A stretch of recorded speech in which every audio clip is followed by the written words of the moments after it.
Oh, got him. I'm glimpsing him back. Ping here, come kill this guy now. And it's just easy to play. Hard counter to the Quap, to the Darkseer. If you get your Q off on them, they're unable to run, they can't blink away, and again, there's so much beef that it's all good to Brood?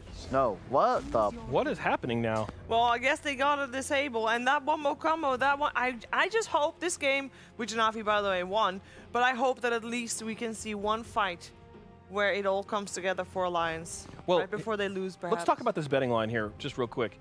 With this draft, this $1.47 is looking awesome on NaVi. Like, I mean, because we said Alliance needs to have this like way over the top draft to give them a real chance. They actually had a fairly subpar draft compared to NaVi, if not a considerably bad draft compared to NaVi. Like, it's just, there's no beef. Theoretically, like, the thing is, NaVi, they need one fight, one decisive team fight around the Roche Pit, game over. Alliance, you need like 3 or 4 big vacs into stuns, into follow-up, or you need to dominate the laning phase. I don't think they have the tools to do either of those things, and NaVi's going to win. Okay. One of the upsides is if Alliance does do well in the laning phase, at least Disruptor is normally a hero that doesn't do too well from behind. True. So there's some glimmers of hope, but that's that's all they have. Describe to me what that, what the environment looks like. What does the landscape look like of an Alliance win? Oh, and like it's when they're the aggressors. Disruptor is almost purely, like, there's no peel. You just catch more. If you're the ones being ran at, Disruptor's got no real assist. Like, you don't do anything. Glimpse is your spell, and if you can't use that offensively, you're worthless. But NaVi wins. NaVi. NaVi. I'm in Kiev. It has to be. It has to be NaVi. But we have seen bigger upsets happen. But let's see if this game is going to be one of them. We're going to have Owen and Purge. Thank you very much, Rob. Yes, NaVi versus Alliance in 2019. It's going to be very exciting to see, I'm sure. And I already know it from the drafts because we're getting some new heroes, Purge. We're getting a Sand King. Oh, I feel like it's been a long time since I've seen this hero, and I don't really know why. Like, this hero's still good, right? Remember when they reworked Sandstorm? He was really good for a couple weeks. Yeah, that's right. Then they nerfed it a little, and everyone was just kind of like, eh. It really was, yeah, because you're right. No, there was that period where people were like, oh, new Sandstorm, you sit in the lane, you sit in the wave, they can't do anything. They can't CS, they can't contest you. But then you're right, that nerf did sort of send him flying back out of the meta. But he's back. Alliance are bringing him in. I think part of the issue is that just Sand King's stats are really crappy. He doesn't have very good strength gain. It's like mediocre for strength hero. Yeah. His agility gain's atrocious. His end gain's kind of weak. He's slow.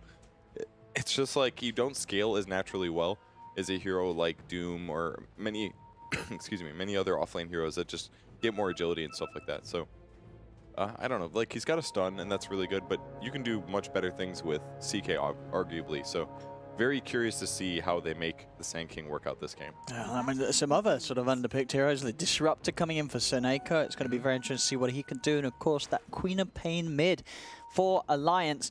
It's going to be what they're going to be throwing down the mid lane against the Razor. And obviously, Navi's Razor has had some fantastic games. So there's a free bounty rune on the map, by the way. Oh. Yeah. On the Navi side of the map. Nobody wants it. Nobody wants it. We'll see who's going to notice first. I mean, basically, I think Troll didn't want to gamble on his opponent's seeing where the lane matchups were. They're trying to get the ideal lane matchups, ideally. Although it should be clear now. Somebody may still go for it. Call might go check it. You never know. Yeah, I imagine, Cole's the most likely to head over through that area of the map. Basically, Doom assumed that they were going to cross the river. I think Alliance just assumed that they weren't going to be able to fight level. But he's actually going to be able to get it. Oh. It looks like the Doom went to go check it. It's still there. He sees it. He's like, oh, shit. Free bounty. He realized, that one of the later bounty pickups, but he'll grab it. But so, they're picking the Queen up. Oh, well, actually hold up, because bottom lane, got the stun, the Thunderstrike as well onto Tiger. That won't be enough to kill him, but still a hefty amount of harassment will force him to pop the south. Boxy actually trying to trade hits here with the 3 of them. There's also had to be a little careful how aggressive he plays, as they'll be more than happy to turn and punch back into him. It's a little hard, though. It's only level 1 Iron Shell. It's damage, but it's not the most incredible. And again, because Darkseer isn't a hero that necessarily does as much as like Earth Spirit in terms of trading and survivability, then like this trade isn't going to go amazing until they get like 2 Iron Shells. Blizzy. That was so close. Nearly pushed over the edge by this duo lane that Alliance have got going top. Oh, they might get the kill now, though. Ooh, looks like it on Crystallize. He tried to treat, but not before Crystallize will be able to bring down the kill. In fact, Crystallize may just get out of there. The body blocks for Seneca will be enough. He doesn't quite manage to block him off entirely, but the salves are there on Crystallize. He's able to walk it away. He got first blood, so he bought boots there. Oh, and now they can turn onto Tiger a little bit with the Thunder Strikes. Yeah. That won't be enough to kill him, but still, yeah, NaVi getting first blood and keeping Crystallize alive. I mean, he's going to have to go suicide to tier 2 or something. So he's out of the lane for a bit now. Foxy getting some harass in, though. Coming back to lane with more regen. He's certainly more tanky now. And it made a lot of sense for them. Yeah, he does end up suiciding to tier 2. There was no other solution. He would have had to wait forever to get his TP back. But getting Sand King a couple extra levels is really not that bad. It's actually amazing that Crystallize here hasn't even hit level 2 yet. But all those range creeps, he'll probably hit level 2, level 3. It's kind of nice the supports are running away in this moment, actually. Normally, if I was Disruptor, for example, I'd just sit in the lane thinking like, oh, cool, we're finally getting experience. But he's just using this time to go back and get level, to go get mana. And then it's going to help Luna hit potentially level 3. And if Luna hits level 3 really quickly, then they'll have better aura, potentially, in the lane, which is more mana for the supports and other things. We're seeing the mid lane match of the moment. Quake for 15 for 6 against the 10 for 3 for Magical. Is this sort of expected? You'd see the Queen of Pain take the edge in this matchup? Yeah, because you can instantly break the static link as soon as she links to you. Or as soon as you link to her, that is. Tiger taking a little too much damage here this time round, and with the Thunderstrike on him, it'll be enough to kill him. They've got the Warcry pop. They're going to turn towards Boxy. Boxy gets the Sandstorm down. Sentry will be there. The Boxy is able to back off. They've got the point and glimpse, though. Snako with the control, dragging back Boxy as he hits level 2 to have that point for the glimpse, but it actually ends up killing Crystallize. Okay. So, I mean, they get the kill, but it cost them the Luna's life. That's super worth it for Boxy. He gets 400 gold for killing Crystallize. I don't think he bought out, probably, but he purchased the boots after his death. So it's not even that bad for him, really. He'll go back to the lane as long as he still has a teleport. He's kind of dancing in base. So maybe, okay, there it is. So he'll be okay. It's ultimately a fine trade. Yeah, he doesn't mind that situation at all being glimpsed back. That did end up benefiting him and allowing him to have the damage to kill off Crystallize. So despite the bot lane looking kind of like a really bad situation, you just got to look at the CS numbers. Yeah. And it's really good for Alliance on the other areas on the map. And these numbers right now, ignoring like how the teams are planning to scale, it's a really good time to drop cash on. Yeah, if you're looking at the CS, for sure. Yeah, this Troll and Quap having a great time, and Luna, Crystallize, he's not going to be in the game anytime soon. It's a slow start for Crystallize, it's a slow start for Magical. As NaVi, they need to find more. That running this tri-lane down bottom, you do expect to make the space for Crystallize to find farm. You don't expect to have Crystallize dying, even when you're trading for kills. That's not the plan when you put this this amount of resources down here with the Luna. That's quite for once he hits that 6 as well. There's going to be the potential of these rotations, these TP ganks that someone like a Luna are going to be pretty susceptible to. Pretty squishy hero early on. In the same vein, though, if she gets Eclipse at a decent timing, she'll also be able to abuse with it. We'll burst strike through here, get some harass. They're going to throw a stun. Let's see if they can chase this. He's got 5 stick charges, but he has a burrow strike in a second, but yeah, not soon enough. NaVi will be able to run down Boxy, get him away from the lane. They'll turn and see Tiger around as well. As Tiger did come across trying to get this 5-minute rune. See if he's able to stand on it and get it. He will. So Nako's just going to simply look for the other. Was taking too much damage from the Iron Shell. That was cool. He also pulled the neutral over and Iron Shelled the Centaur. I was like, you got Helm of the Dominator already? But it was a cool way to like utilize just a neutral to do, because it's going to aggro to something else, right? Yeah. And it'll go stand next to people. That was very cool. Does still end up going down, but it really is the case, as you say. It sure is 6 for 1. Kills are there for NaVi, but the farm just on these 2 cores, quite for it's fantastic, and it's unmatched by any of the other cores on NaVi's health. Razor's doing okay. He's not getting fully shut out of the lane or anything, but yeah, definitely it's a little scary. I mean, Sand King's basically the core now. I don't know if that was the plan from the start, but I assumed it would be Darkseer. No, it looks like it'll be Sand King. Yeah, they're running sort of both ways, Alliance. They do sort of Boxy Sand King, sometimes Boxy Darkseer, but they're one of the teams that are running sort of this Darkseer support more times than that's definitely a lot of the other squads at the moment. Well, it's definitely a good hero to combo with Iron Shell on, that's for sure. Guaranteed Burrow Strike initiations. They're going to have a lot of magic damage. I could definitely see something like a Veil being good. I'm going to try and lead in onto Chu with that Burrow Strike. Chu, though, able to turn with the stun onto Boxy. Boxy taking heavy fire here. Will be surged out. Crystallize does drop. They kill Boxy, but NaVi... We shouldn't have attacked there. Needed to keep walking with the Sven. It did not anticipate the magic stick, and he loses that Sven kill as a result. Snako will get caught out by a rotation from Alliance. As Quakefor comes in for a bit of action down bottom. And again, I mean, NaVi, they're losing Crystallize time and time again down bottom. He's not getting farm. And, I mean, top lane, I mean, NaVi, I don't think they really want to look up there. That is a disaster lane. 40 and 21 CS on Mickey as Blizzy struggles to find any farm at all really up here. So I think the reason that they are running these kind of weird heroes, the Quap and the Sand King, is because of it's making Caudle better, basically, because of Chakra Magic. We just saw it on the Queen of Pain. Chakra Magic's the Queen of Pain. He gets another Scream out a little bit earlier than you expect. It's early normally game, 7-second that's cooldown. like really significant. So if like Quap blinks in, uses ulti and Scream of Pain, and then you use Chakra Magic him, he's going to instantly Scream of Pain again. And then we're talking about like 600 magic damage AoE. Oh yeah. Like you kill anyone on this map at the moment. Yeah, I mean, and definitely shred supports at that point in the game. It's a big difference. So same thing goes to Sand King. You can lower the cooldown of his Burrow Strike, which you won't be able to get close to like double cast like you can on Quap. But sure, but you're gonna Burrow Strike and then 2 seconds later a Burrow in again is really powerful, especially if you in a fight hit multiple people.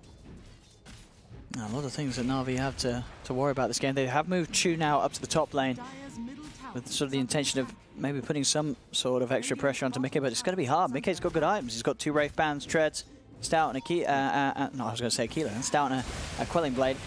He's more than happy to go against the two of them, but with Magical rotating in, that might be a little bit more than he can handle. Is there any sort of backup coming in? TPs are coming through, and now with the jump forward from Quite, Mickey's still alive. They've got the Burrow Strike control onto Magical, so sure, they lose the Troll, but they should be able to find some trades here, Alliance. As they get Magical, they'll turn towards Chu too. Chu getting underneath the tower should be fine as he jukes his way around the tree. Boxy's still hunting for him, trying to get the vision for Quakefa, and the vision will be there as he dives in underneath the tower, sets up for the second kill. So they lose the Troll, but the reaction's there from Alliance, and they make sure they keep the trade in their half. That was a great rotation by Sand King. It really helped out. I didn't think Troll was going to get anything out of that, to be honest. When he used his ult, I thought it was like... It's crazy how long you can stay alive with that ult. He's supposed to be right-clicking, right? But then they're sapping his damage. I think the crucial thing is that the Razor doesn't have that much static link, for good reason, because he wasn't going to be able to utilize it in lane against Queen of Pain, so putting skill points into it was going to feel really garbage. So, yeah, 1 skill point. His 2-1-3 skill point, it'll really hurt him in that engagement. But... Well, then we'll get Tiger as Magical comes back into the game, goes down towards the bottom lane. But I mean, we have to remember, you know, it is a support Darkseer, so Alliance won't be too worried with sort of Tiger losing his life. It's definitely not the worst loss, as NaVi is still just struggling to really kill the cause, especially this Troll and Queen of Pain. Yeah, Quake from Mickey are going to hit their timings this game as it looks to be. As the net worth pretty even, but with that sort of action, the XP and the way they've been able to split it and share it around the lanes, the experience advantage is there for Alliance. That's quite for going to go for the Orchid Rush this game.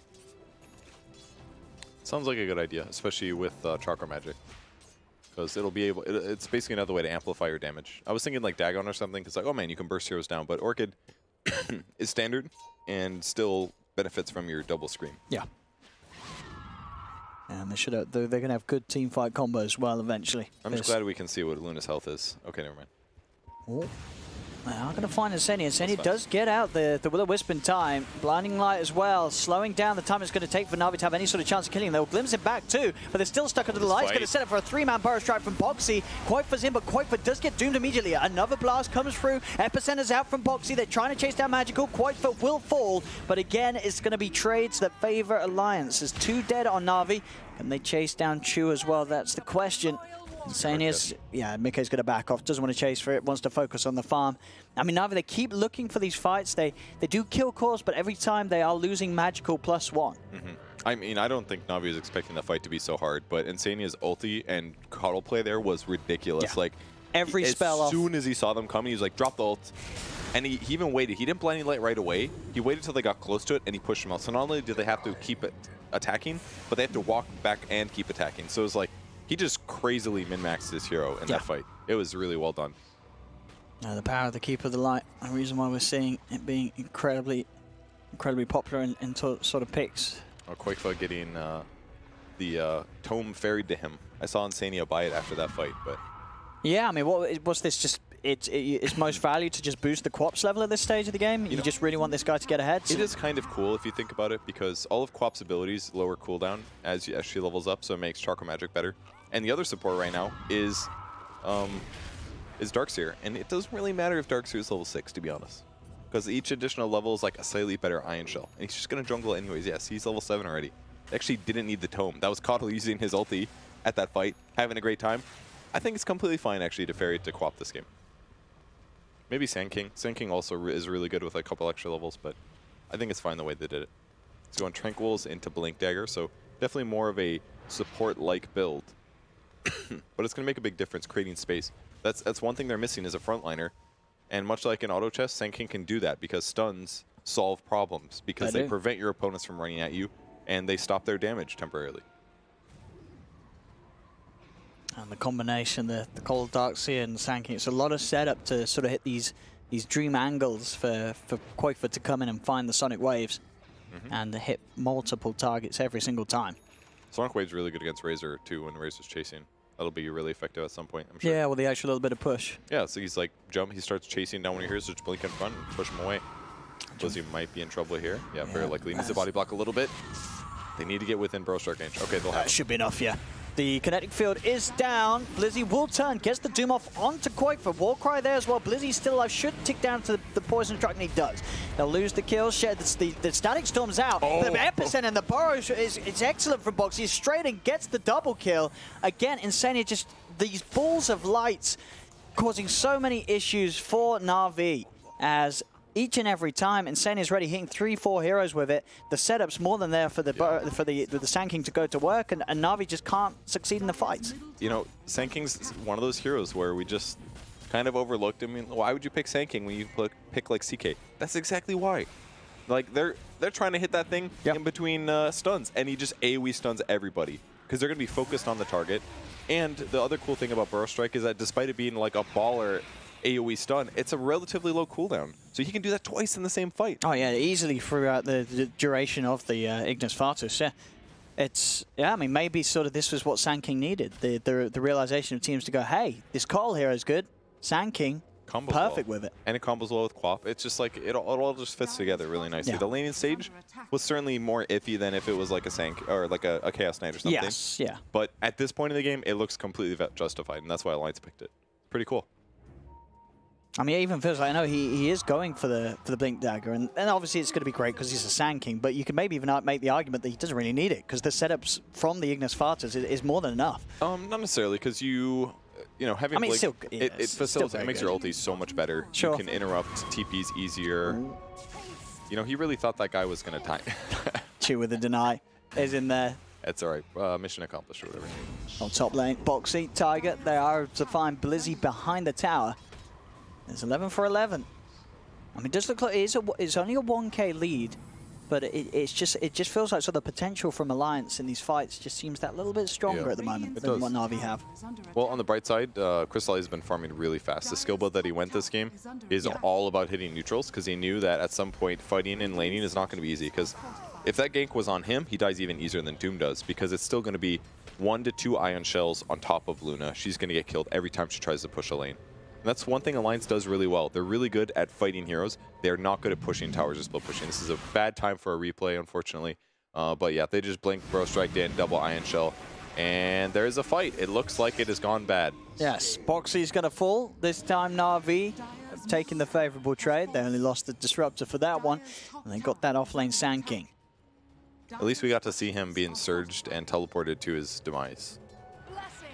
Well, let's see if NaVi can do anything else with this. As they do have the creep wave moving down bottom. Tier 1 tower, probably unlikely to be held at all by Alliance. As we can see with the build, Magical going for the same build he loves to go for, the Yules into BKB. Always solid for that mid Razor. And that tower will be taken.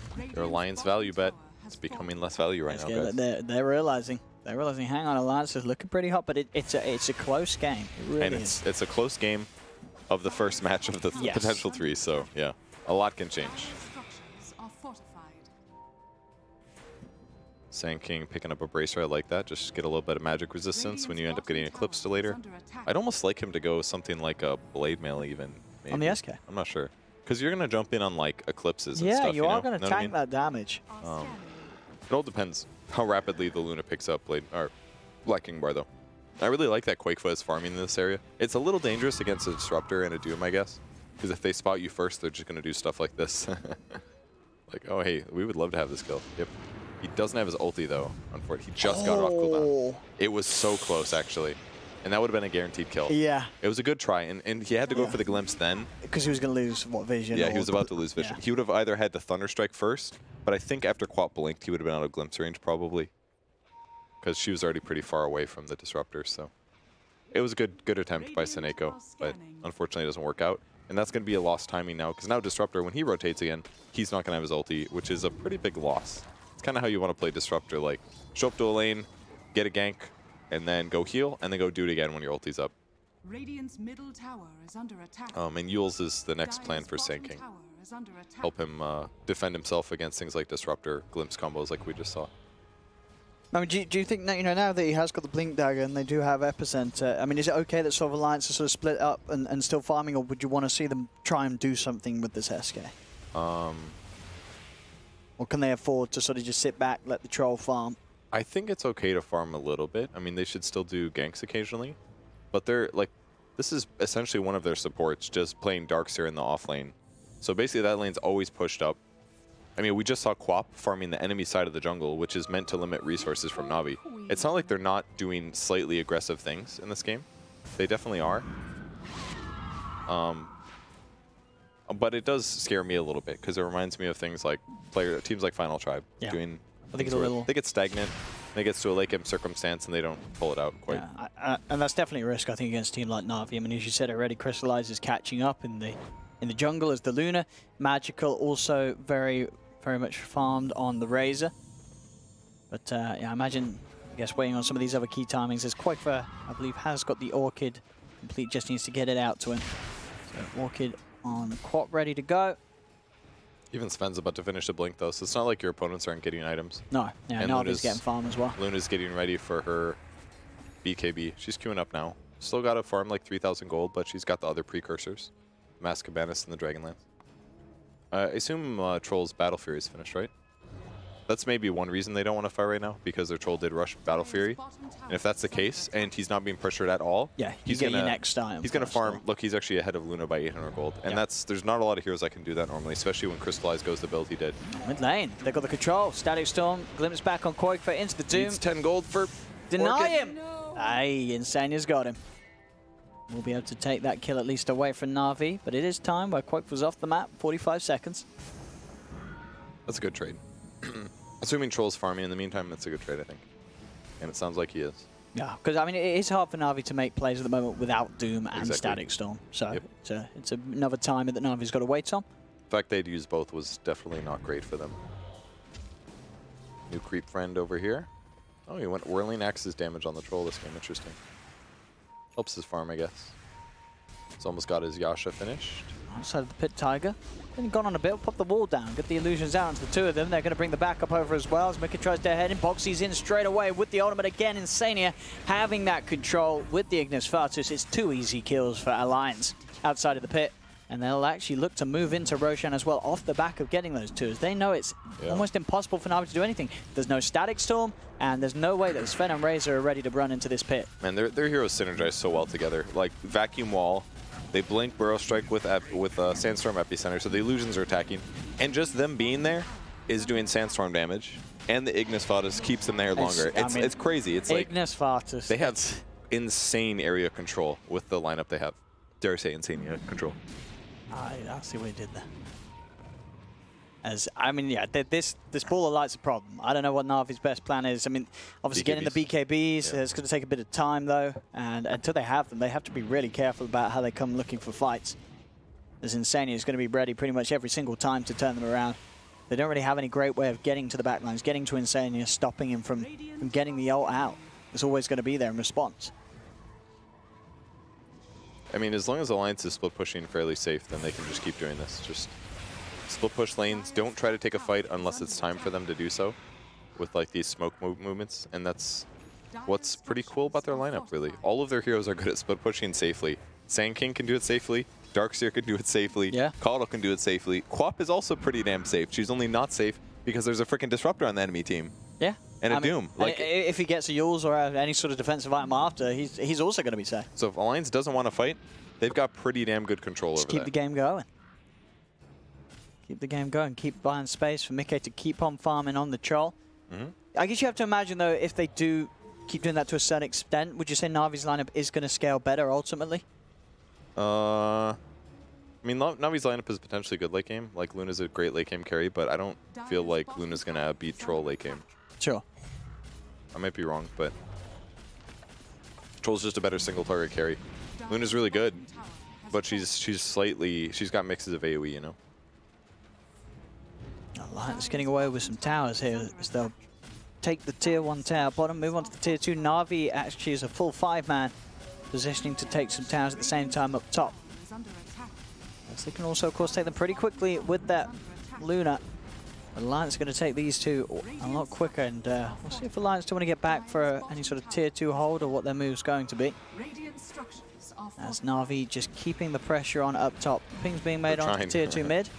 Glyph is going to delay it a little bit. We're getting double audio with that. That's nice. Oh, I can't hear that. No? No, mine's a bit quieter. You got EU ears, I guess. You're getting some stereo over there. The mid lane as well, Alliance. Another tier 2 tower gone. We're talking about the defense, about Quoth was just going straight for the BKB after the Orchid, so he doesn't have to deal with this disruptor anymore. You may even have to buy Linken's later. It's a pretty good Linken's game, really. Even if it doesn't go on him, they could stop Static Link, for example. Not too bad across the board. Looking pretty hot for Alliance. I mean, imagine how different this game would have been if Seneko just had like 1 or 2 more glimpse ulti kills kind of a thing. Yeah, they're so close to getting Quoth for those few times. Would have slowed them down. Quoth was not, he's farmed, but he's not like insanely farmed this game. He hasn't been in that many engagements. I mean, he lost a couple kills that he shouldn't have. You know, a couple of heroes got denied, for example, but I don't know. I just feel like Navi could have caught up quite a bit more if things just went a bit better. But for now, they're just going to have to keep moving around the map, trying to counter split push here. An interesting itemization from Magical. It's going for the Halberd to help deal with the Troll. Yeah. Ultimately. Troll ulti solution, I guess. And it's going to help sort of make this Razor that bit more tanky too. Yeah. If he does end up finding himself caught in the combo of Alliance. That's true. This Halberd and BKB, he's going to be a very tricky target to take down, and a target that can just run in with the Eye of the Storm, and be a bit of a difficulty for Alliance to peel off. And considering he's like by far their biggest right click, if you buy a Halberd like that, it just can do so much in a team fight. It's like, oh, that's your only guy that can right click really well. Yeah. So if we use BKBs and we Halberd you, the fight is over for like they have to 5 get to out 10 seconds. Alliance, yeah, as you say. There's not going to be any way that they can deal with the BKB cores then. I like what Doom's doing this game, buying Blink Dagger. He also has the Centaur Stomp. So this will give them another way to catch heroes and try to get kills. It's definitely what they need. It's either that or like Shadow Blades or something. But it's the same thing. Alliance just goes to a creep wave and they push it. A lot of heroes basically giving each other Valentine's Day kisses, just saying hello and being like, well, we can't kill each other. And Alliance is just happier with that because they have better split push and they feel confident in their late game. I mean, yeah, we're really seeing the effect of that. I mean, what, 25 minutes coming up, and Alliance, they've taken all outer towers from NaVi. NaVi only having taken 2 tier 1 towers on either side lanes. So Alliance very much having the superior map control. We've got some good deep wards down as well from Alliance, whereas NaVi don't have a single ward on Alliance's half of the map. We're going to see the catch onto Seneko, jump forward from Boxy. Great Yules. Let's see if they can turn it. Crystallize. BKB moving in as well with the Eclipse. They'll get the kill onto the Disruptor, though, as Alliance are the first to find the action. Mikkei's moving in as well. The damage there onto Blizzy. Blizzy's running, but the Surge is there. He's trying his best to chase, but he said he's lost all his right-click, Mikkei. So we can't finish off the kill on Blizzy. Insenia comes in with the ult, dragging back both Magical and Crystallize, but they'll be able to kill off the Ignis Fatus. As NaVi will find a successful fight. And as you say, yeah, Mikkei, he would have easily got 2 more kills, but Magical straight in with the Static Link. The Troll, its effectiveness just fell off. Yep. Stole 280 damage from him. That's why he did nothing. It looked like he was because he was using spells, but once he's on cooldown for those, fight's over. Yeah, and I mean, that's just sort of a sign of what's going to come now that the Halberd is there. If they could just take this Troll's damage away or disarm him, I mean, between the two, that's going to be a lot of timing where the Troll just can't. He doesn't do anything. Absolutely. And we saw there what sort of opportunity that gave NaVi to turn things around with Crystallizes Luna. It definitely wasn't an ideal fight, by all means, because Alliance initiated on the Disruptor. They weren't able to burst him at the start. Ooh, big catch on Quoifa, though. Blizzy, as you said, jumping in with that Centaur Stomp into the Doom. No chance for Quoifa. That's huge. As Now they can NaVi, push. yeah, they're striking back hard. And this is going to propel Crystallize towards the money for the Eagle Song into the Butterfly. Radiant's middle tower. Great plays from NaVi to regain, or at least start to regain control of this game. As now they'll push on. Knocking onto the tier 2 mid. It's going to be a TP in for Tiger, but instantly Same Blizzy thing. responds, jumps in with the stomp, into the stun. Static Storm's going to be down, doesn't catch anyone for now. See if they've any glimpse to catch anyone. Doesn't look like they'll go for it, they'll just go for the tower. They will actually get the glimpse on Boxy. Boxy gets dragged back outside the base, they found the Sand King as well. Boxy's dead for 50 seconds, no buyback. As NaVi, their lineup and draft coming online as they hit these item timings, they're into the base, they're onto the high ground, they're pressuring tier 3s. Now that they have these Black King bars, there's very little that Alliance can do in the team fight. Everything they abused early game just isn't online now. So while they've been passively farming, another one now. They're just diving in. Chew into Blizzy, jumping in onto Insania. Insania will tick Still out. goes down. All these Blink Daggers are really... Oh, boy. They have Blink Daggers on like 2 important initiating cores. They've got BKBs on everyone that matters. And now they can just force Alliance to fight. They don't have the tanky heroes. So they just, if they make little missteps or they don't initiate properly, the fights are just over. Yeah, I mean, the speed there, the NaVi just turned things up. I mean, as you said, it was just good recognition from them as a team as when to exactly choose the right time to fight. The BKBs, the Blinks, they've got the items that counter what Alliance has been doing early on. They just sort of jump at them, get in their faces. Alliance don't know what to do. Now Alliance are down to racks, and Crystallize has got a full Butterfly. Man, when you pointed out earlier, he had like 3,000 gold. I was like, he's getting there, and now it's just done. Bam. It's just done. Now they can't even attack. They can't even kill the Luna anymore, basically. They have to rely on magic nukes, and it's just not even like she's tanky. She's got BKB. Yeah. She's probably got like 2,000 health. Man, everything changed. Everything's changed now. 1k lead for NaVi, and you just got to consider how quickly it's changed towards that. This is a big scare for Alliance. I mean, Mickey, I guess he just sort of has to get in, pop the BKB before any sort of disarm. I mean, I think you're right. Koifa has to get Lincolns and throw the Lincolns onto him to make sure he doesn't get static linked. Otherwise, there's no chance for the Troll to do anything, despite how farmed he is. I mean, Mickey had a dream laning stage. He had all the CS in the world to begin with, but they've just, NaVi, with their itemization, with this Razor pick, of course, just causing so many issues for the Troll in these fights. He just can't fight. Yeah, the Razor pick was just perfect. Naturally counters the hero without the need for items, and then he can also build further items that does it. So still will come down to team fights though. Once they get more disables on Alliance, maybe like a Hex or something on Quap, they can maybe start killing Razor at the start potentially. But they also need BKBs still. Yeah, I mean, he's just so hard to blow up. That'll help 50 bonus damage to the Troll. He could also buy Monkey King Bar, would be a decent solution. This is going to be a BKB charge. Nope, never mind. If he goes MKB, at least then he could do magic damage procs that ignore how much minus damage he has. And it would solve the butterfly problem. Oh, there's the charge, there's the jump. The found Tiger. As Darkseer will go down. They don't have the creeps in this lane though. Alliance have managed to push out a further wave. So won't be able to try for the tier 2 top for now. Even Razor thinking about getting a butterfly. Yeah, I mean, evasion's going to be so great this game. Yeah, definitely true. That's going to help them punch those towers a little bit more as well, really buffing up the right click and attack speed, jump forward. They do get the initial opening onto Box. He's a bit of a slippery fellow though with the Force, Yours and Blink. So no further attempt to catch and kill the Sand King for now. I'm not sure if they knew that they got him with that stun there. I guess, yeah, he was so in he the tree used still. himself to stop, to buy time for his Blink to come off cooldown, I believe. Troll's just too scared, man. I mean, that's the thing. He can sort of poke at Magical, but he just can't get in there. It's one of... Ooh, Koifa. Silence Chew to stop any sort of catch and go straight for the TP out. Just to have a blink and a stun, but doesn't want to go blindly hunting in the trees. That's not worth it. Nah. Really low chance. Crystallize, Hurricane Pike next up for him. So a better chance of positioning himself well in the fights. Also can be pretty crucial for getting outside of the range of that Ignis Fatus. Once the BKB is down. Or just pushing himself away from Troll. There's lots of options. Yeah. They're going to try to initiate here on Quap. Ooh, let's see if they've got the control to He's do got so. BKB. Yeah, he's fine. He's got the BKB off. He'll be able to turn, get a nice four-man Sonic Wave. The wall is down as well. But the BKBs are out for NaVi. Magical moving on to Tiger. That's going to be the Darkseer. Gone, see if they can get anything more of it. Mickey can now try and fight without the worry of himself being static link. Koifa's been doomed though. Blizzy straight in, slams him down with the Infernal Blade. They've got the control from Insania though. The light is out. Blizzy surely will fall as the tower hits into him. Magical also falling low. Boxy's there with the wraparound. Burrow strike onto both Magical and Crystallize. Magical's dead. Crystallize, he's going to go down as well. as Alliance may have lost 2, but they're back on to turning things around as NaVi just diving a little too far that time and being a little over-aggressive. I genuinely didn't think Alliance was going to be able to win that fight. I thought it was going to be too hard. They, like, Doom eventually caught Quap, but not before she got a great ulti off. But ultimately, the epicenter came through, the Bro Strike came through, and everyone just had magic immunity.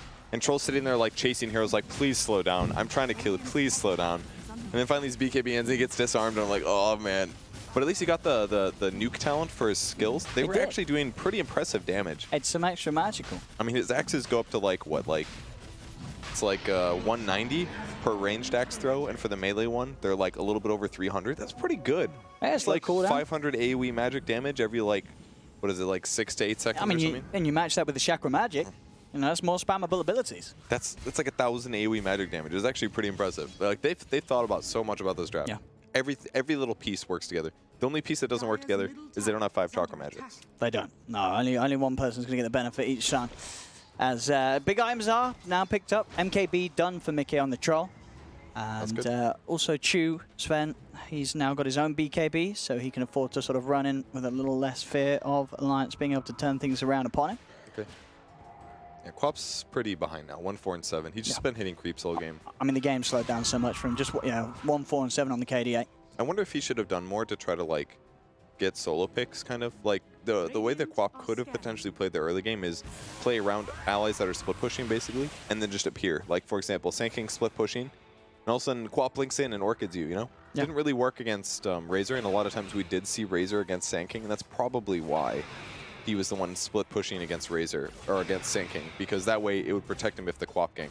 So, like, it's just a good example of why Quap is generally not good, is exactly how this game has been. Yeah, Orchid just feels a bit now. It doesn't do much. It's very counterable if they have a hero BKBs. that it fits for. Even BKB is kind of expensive. Like, trading for a BKB is fine, but if you have Yules, it's hard countered. He'll just Yules himself, and then he'll walk away from you, you know? Tiger at least able to continue to build up the auras for Alliance. He's nearly got the full Greaves done. Game gets a bit scarier, though, for some of these squishy cores as Shadowblade's complete on Blizzy, so he'll be ready to sneak down and catch out some of these heroes as they push out the waves and find that initiation with the Doom. And Chu's just trying to step up his right click now as well. He wants to sort of be the support turned into a puncher as Echo Saber's queued up after the Blink BKB. Everybody loves Echo Saber. Mickey trying to double damage. Bash is going to be next up for him. I mean, is it enough, do you think, Quake, for having the Lincolns? You just don't want to have a Lincolns in one of your slots as the troll, despite the fact that the sort of static Link and the Helvin's Halberd? Oh, yeah, I don't think trolls should buy Lincolns. No, not even in these situations where there's so much that can just ruin his fight. He needs damage too much, because if he goes Lincolns, he's just going to spend 5,000 gold on an item that just stops potentially one skill. Oh, Lizzie. He's got BKB if he needs. He'd rather just run, though. He doesn't. They don't want to use the Doom because he's got the Aegis. He's got the Aegis. He's going to have a second life. Yeah. I mean, his team is coming. I mean, they need to make a decision if they want to get in here or not. Otherwise, he's going to be in a lot of trouble. Boxy's going to go for the stun on Blizzy on the side, trying to draw attention away from Mickey. It's kind of working. NaVi will back off. The Ball of Light is down, but the BKBs are out for NaVi. Magical just turns straight away onto Mickey. He's popped the ult. He's not doing any damage at all as Mickey will fall. The race is there on towards Quakefur as the Doom's upon him. Did get the BKB off in time. Boxy trying with his best with the stuns to hold back NaVi. As Blast from the Cottle comes in, bringing Crystallize and Magical down low, so they'll start to retreat now. The Ball of Light down, dragging Snako in a little bit, but no further follow. NaVi will back off. They'll be fine with that. Taking the Aegis, killing the Troll. Yeah. That's a good fight for NaVi. He really wasn't able to accomplish that much in that fight. I mean, he went on Razor, but I think that the reality, Razor's got an AC finish. Yeah. He is so ridiculously farmed. He's so tanky. Man, Magical is so good. Like the armor, the evasion, everything. I mean, he didn't evade that much because there was MKB, but... That's true, from the Troll, yeah. But if he's got AC, and Troll's bought like a couple, he has like mediocre damage items, basically. And MKB doesn't work if you have magic immunity, so... It's like he just didn't do that much damage. Actually, maybe he was actually missing, because if you can't... I'm not sure. If you proc MKB, it probably works. But it doesn't deal the damage. Yeah. So he probably didn't deal with evasion. Yeah, I'm pretty sure, yeah. But he just didn't do that much damage because Razor has MKB, or AC. Chu actually leading in with this invis room. Box is actually going to try and start the fight as he looks towards Seneko. Chu's going to go for the backline. He's got the stun straight around Insania. They're throwing everything onto this coil here to make sure Insania doesn't get out his full spell kit. Drag back with the glimpse. Insania still alive for now with the blast back and the blinding light. He's going to be able to run himself away. Insania still surviving for now. Chu stunning up Tiger. Insania is running towards the mid. The chase is still on as Crystallize is there. He's hunting for Insania. Boxy continuing to hold back Chu as Insania will actually make it out alive. Alliance not losing anyone, and the only one to go down Seneko, maybe even Chu as well as Boxy. Chasing on. Chu being slowed down. Setups there with the Burrow Strike. Alliance will hit back. Take the 2 supports of NaVi. Quickfoot picks up a kill.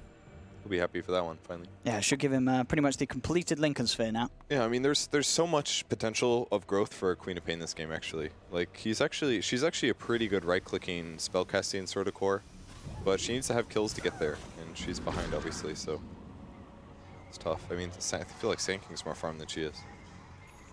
Might be wrong. I'm sure he'll jump back to Networth in a second. Lincoln's is finally up. I mean, most of the issue most likely is that he's just had to play really carefully the whole time. Yeah. Because if he ever makes a mistake, he's going to get doomed, and then this fight's over anyways. And he's by far the most important hero to kind of keep casting spells throughout a fight. Like, that's how Quap gets her value, is by going in and out, abusing cooldowns. Arby's on the hunt once more. They go. Insania does have the Will-O-Wisp. Of course, also has the Refresher already for the sort of the double plays. Sees the opportunity to do so. And you've got to imagine at this point, some of these BKBs on NaVi must be running a little low, as they have had to use them quite a few times so far this game. That's true. Been a lot of fighting back and forth. Doom queuing up a Halberd as well. It's such a good Halberd. It was already a good Halberd game. Just get a couple. And now it's also even better because they're building Lincoln, so gonna have all the solutions ready to go. He's gonna catch somebody. Oh. Boxy's going to turn though. He's going to try and jump in onto Blizzy. Static Storm is down. Blizzy's able to pop the BKB. Turns. Gets the Doom out onto Mickey. Mickey in a whole world of trouble here. Stun comes through from Chu. That's going to be Mickey dead. Boxy uses himself up in the air, but he's incredibly low. Burrow striking an attempt to get away from everything, and he is still alive for now. They'll turn towards Tiger. Insania, though, with these ults, they're controlling NaVi. It's enough to control Crystallize. Seneko as well getting locked down. As Alliance, they've found 2. Boxy jumped in with the epicenter onto Chu. NaVi, they're going to lose 4. As Insania, again, these Will-O-Wisp, the double Will-O-Wisp, making it impossible to fight into for NaVi with these BKB durations running low. He's winning this game for his team, for sure. He's had such an insane game. But all these fast people. Every single team fight. And it's sort of it's the different peaks. It was great at the start when the BKBs weren't there, and now it's great now because the BKBs, the duration just doesn't cut it. He can wait it out. And that Will-O-Wisp, it stays up there for a long, long time. It's just this whole area where NaVi have to be so careful about fighting into. I really like how he spread them out a little bit. He didn't go for the double usage. He just wanted more area control.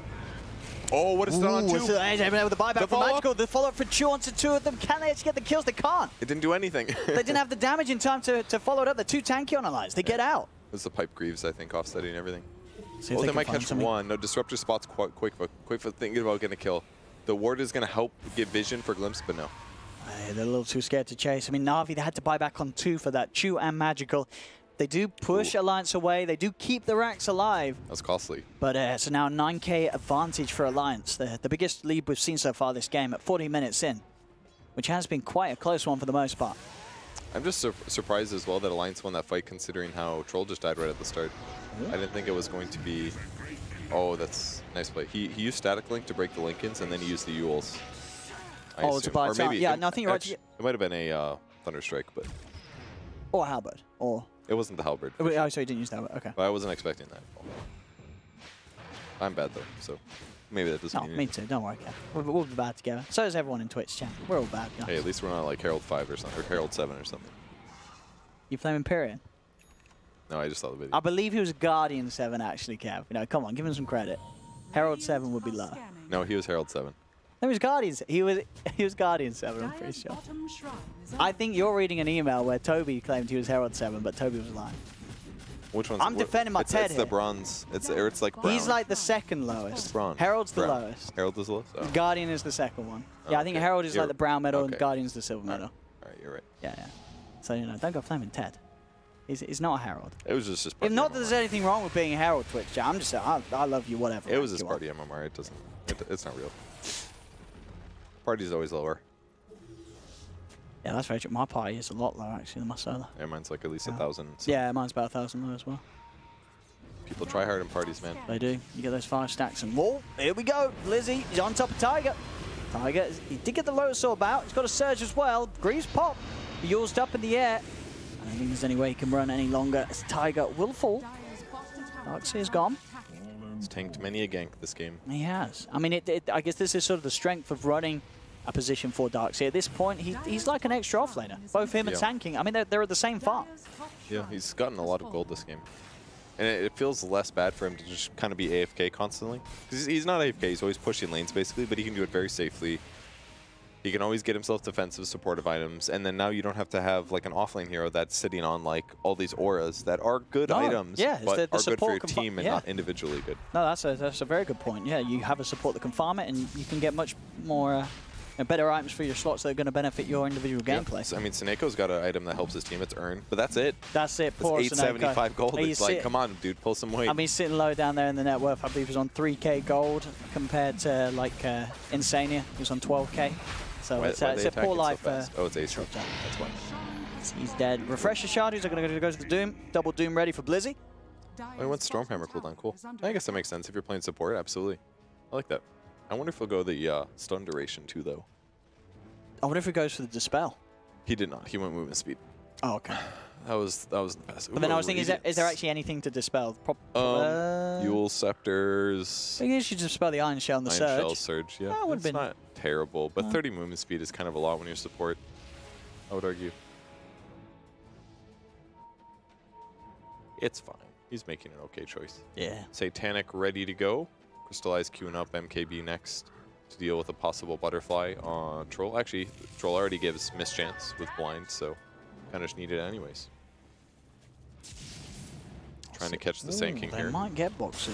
Can he get out of this one? Quick blink into the trees. Actually, didn't even get. Oh, he made a mistake. I think he double tapped to TP and he double tapped force, didn't he? No, I think he was. What was he trying to do? He was trying to force staff, but he probably turned his hero the wrong way. Yeah. He probably like clicked to turn up and force staff that way and then TP, but yeah. That was a deadly mistake from Boxy, as he's gone. Could have got out of that situation, but misplay cost them. And they're pushing like crazy now, and Alliance is struggling to catch up. They're not in position to threaten a split push here. It's at least going to be a tier 2 Not with just the 4 of them. Well, JK, they have to hit backdoor. If they have a glyph, they do actually. They hit pretty hard. They should definitely glyph this. Really? They did not. I think that's a huge mistake, actually. Because they had at least like... I mean, they had time for the tower to like fully regen before the creeps get close enough. Exactly. And then they would have to push it again. That would have been literally adding an extra tower. Oh, yeah, I mean, that's like an extra 15 seconds they could have bought. They could have actually potentially split push, but... Jump in as well for Blizzy. He's on top of Quaitfer. Quaitfer is able to get the Yules off in time. He's up into the air. Magical. Oh, they don't get the kill. As the turn, Sonic waves out, bursts down the Doom. Insania has got the ults out as well over the control, and that's going to be enough to hold Magical down. There's the drag vacuum as well into the second Will-O-Wisp, as there's a buyback from Blizzy, but crystallizes down. Burrow strike forward onto Seneca. They've lost the Disruptor. They'll be able to kill off Magical a second time. I mean, it's just almost impossible for NaVi to push into these ults. The Will-O-Wisp, it's just too damn strong. They forced their opponents to buy BKBs so early because of their heroes. And now it's just like, go ahead, pop your BKBs. Yeah. There was a giant mistake from Magical, though. He used the Quap, I'm pretty sure. I thought that was his own use, but I think you're right. No. I think it was Magical using the use. Because I guess he wanted to pop the Lincolns, but maybe someone else also wanted to pop the Lincolns.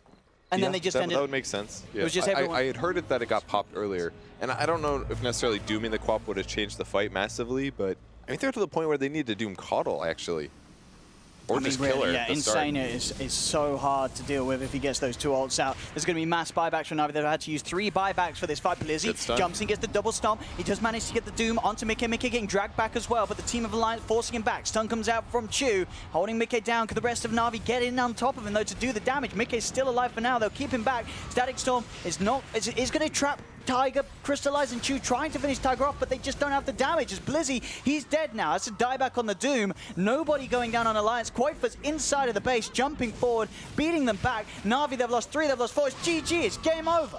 As Alliance will take game 1 of this best of 3. As I think we're seeing a call ban. You know what? I don't say this often because I feel like people say that a little bit more than they should. But this time. But that was an impressive